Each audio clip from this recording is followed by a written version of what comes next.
Ganda guys, Dami ng tao. ganda-ganda. Yeah, ito kasi ang ano. Mga kalods. Ito sila nakikilala, no? Tulips, yung windmill, yung sapatos. Talagang original kasi sa kanila yan.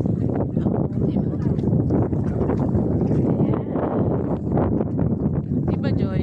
Yes. Yan, dyan sila nakilala. Tourist spots.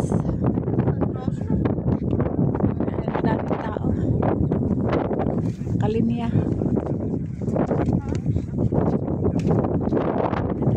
Guys.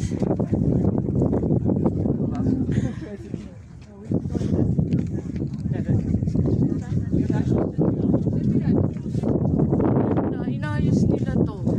Dati nag-boat kami para lang makita to. Ngayon din extend na nila tong ito, bago lang to. Last year lang kami ni George. Last year lang kami. Ngayon